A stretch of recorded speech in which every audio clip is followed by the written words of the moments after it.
Hey guys, and welcome back. I'm 17 days out today. It's March 30th. It's Wednesday, so happy hump day. Megan's holding the camera. Thank you, baby. Love you.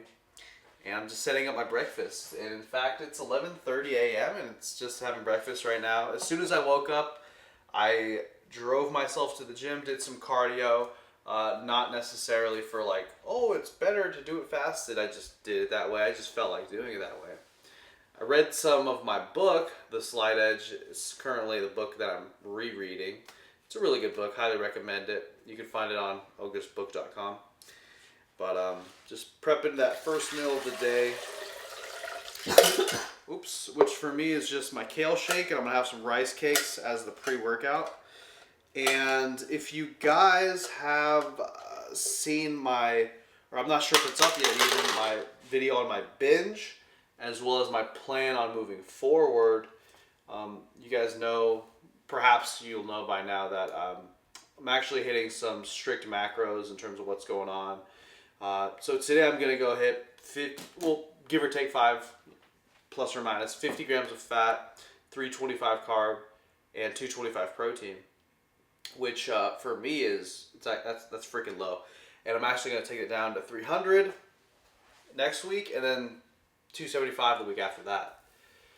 So that for me is grinding. And in fact, I'm also going to be doing more cardio than I've done in the past year. So it's going to be intense, guys. It's going to be pretty fun. But the crazy thing is, like, I'm so cool with it right now. Oh, guys, so I wanted to show you something. I planned all the macros into my Fitness Pal and all that good jazzy stuff. And since I'm taking out the Chipotle, which is really crazy, like I told you before, I'm really cool with it. Like, I have no attachment to it anymore. I can't believe it. Wow. That's insane. Like, I don't even feel sad. Wow.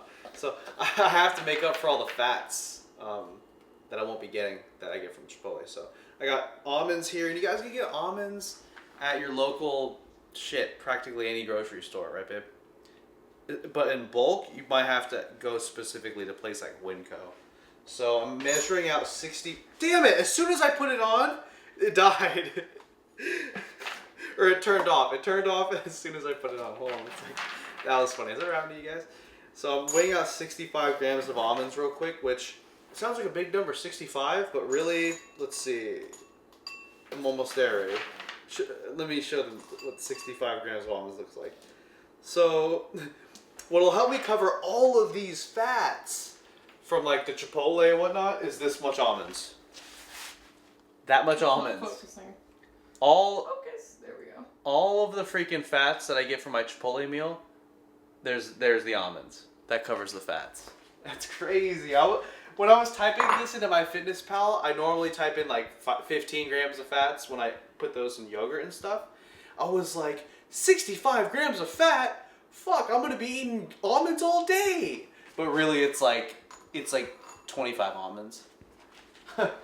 more than that, but it's like, it's such a small little thing of almonds. So I'll be eating that throughout the day. I'll eat some now, I'll eat some later, I'll eat some at night. I'll just leave this bowl out and I'll just stack on it throughout the day. Kind of graze here and there. So yeah, that's how I'll be handling that. Basically what I'm eating today, guys, is this kale shake with rice cakes. And then post-workout, I'm going to eat my tuna lentil salsa rice, except instead of tuna today, I kind of feel like eating chicken. So I got, like, 2 cans of chicken breast. By the way, babe, let's go pick up some of that fajita chicken. Okay. We already have some, though. Oh, we need more because I'm going to be eating some. Okay. Here at Fitness System, just got here. Is my favorite gym in Lincoln. Favorite gym up here in general. Gold's Gym, Citrus Heights, Fitness System in Lincoln. 2 awesome places to train. Just really good, genuine people there too.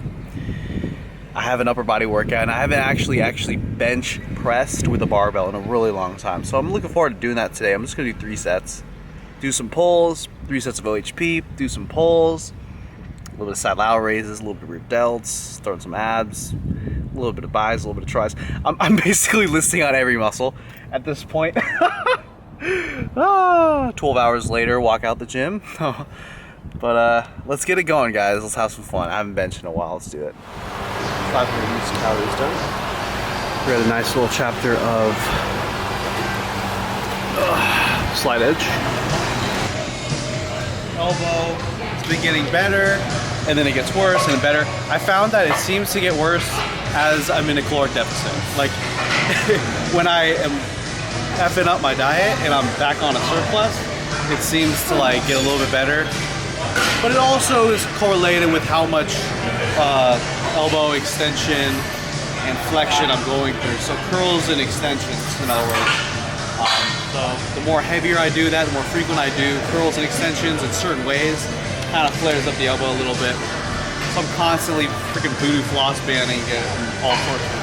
There's lots of little things I've been doing for it, and a lot of the stuff is found in Kelly Surratt's Becoming a Supple Leopard, but also a lot of stuff I'm finding online in terms of the cross ball, smashing the forearms, elbow area, the triceps, the biceps. Yeah, clap. So first and foremost, shout out to everyone. Thank you guys so much for supporting Half Natty, the shirt that I'm wearing right here. You guys got the crew necks, sweatshirts, V-necks. Just much love to everybody who's came out, shown their support, and for posting on social media and just repping the idea, the hashtag, the clothing, and most of all, just understanding what it stands for. So my definition for Half Natty is striving for mastery. That's kind of the quote that goes behind it that I've been posting a lot on Instagram. So strive for mastery.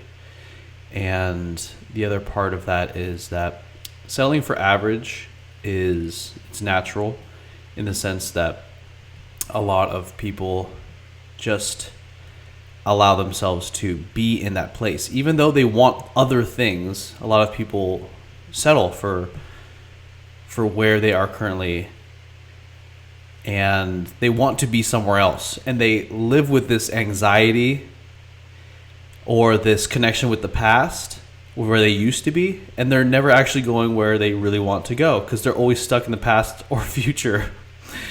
They're not actually focusing on the here and the now. So I say to everybody, strive for mastery. I guess the full line is settling for average is natural. Striving for mastery is half natty.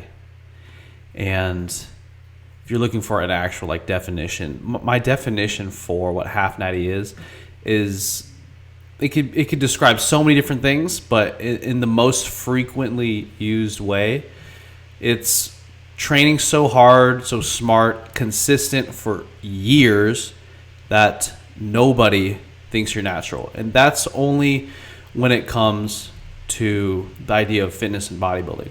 This also covers practically every other avenue of life.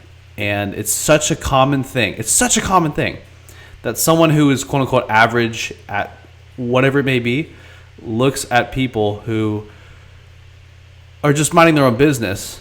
But we look at someone who say has more money or this or that, and it's funny because they may not even be thinking about money, but we are. And then we make judgments upon them. We assume that someone who, it could be anything, like, oh, that athlete, oh, he's just at that position. He just has that NFL contract or that NBA contract because he was born African American with epic genetics. It's like, dude, that's such a cop-out thing to say. So bad. We look at singers, celebrities, entertainers. We think, oh, gosh, they got so lucky. And we have no idea how hard they worked. We discount everybody in every occupation who is excelling. We constantly will just think, oh my gosh, he must have known the right people, or like he freaking half-assed his way to the top at whatever it might be. And that's generally not the case for people that are excelling in their industry or in their hobby, in their sport, etc. It's not about luck. With that, I say strive for mastery. Hey, what's up, guys? Here just finishing up some grocery shopping. I won't make a full video on this, but we got some chicken breast. We got some beef here, carrots, spinach, more spinach, just a bunch of random ass shit since I'm going to be dropping the Chipotle for the next 2 weeks. Yeah, that was pretty cool to watch. That was talented. Yeah, I'm good. I guess I'm home, and I really want to try these beef fajitas. Like, this sounds really good. I'm kind of in the mood for steak. So, what I'm gonna do is, guys, remember, I plugged in like 65 grams of almonds this morning. I probably only ate maybe like 5 to 10 pieces earlier with my earlier in the day. And what I'm gonna do to basically switch up these macros in a really accurate kind of way, which is what I'm trying to do right now, right, guys? Since I'm really trying to take things serious with this last 2.5 weeks, right, babe? Mm-hmm. Okay, so what I'm gonna do is weigh out how many grams of almonds here, right? Boom, that's 50 grams. That means I only had about 15 earlier. I'm gonna go into my Fitness Pal and turn it into 15 grams that I had today. So take it from 65 down to 15 and see how much fats I have left over, right? I'm gonna take out the pre-planned canned chicken that I told my Fitness Pal that I was gonna have for dinner. Where is the canned chicken? There it is, 8 ounces. Boom, take that away, add food. And I'm gonna go over here and scan this and see how much of this I can fit into my day. So I'm just gonna scan that. Okay, there we go. 3 ounces a serving. Let's just see how much 3 servings gets me. I go over and look at my nutrition. I have more room. I could fit more than that. Let's see how much 4 servings gets me. So 4 servings of 3 ounces. Yes, correct. 4 servings of 3 ounces. How much nutrition does that have? Okay, it puts me a little bit over on protein, under on fat. So actually, no, it's right around where I need to be with protein and a little under on fat. So I actually have more fats. I have about 8 fats that I can hit. Let me think. Is there any good way I can add some more fats? I can cook that for you with oil on the stove. 8 grams of fat.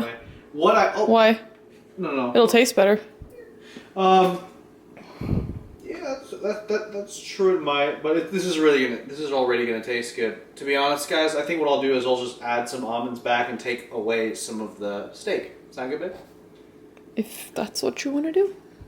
So basically, guys, the idea here is that if you are trying to be really deliberate and accurate and really precise with the macros, just weigh everything out. And then when you make substitutions like this, just make it make sense. A little bit of due diligence, adding, subtracting when you have perhaps pre-planned the day in advance. Like this morning I pre-planned it, but then something better came along. I'm like, I'd rather try this. So it's super easy, guys. You can still hit the macros that you're trying to hit. So this is currently how I'm doing things right now that I have decided to basically hit macros perfectly for these last 2.5 weeks. Oh, I'm so stoked, guys. I'm setting up the tuna lentil salsa rice with the beef.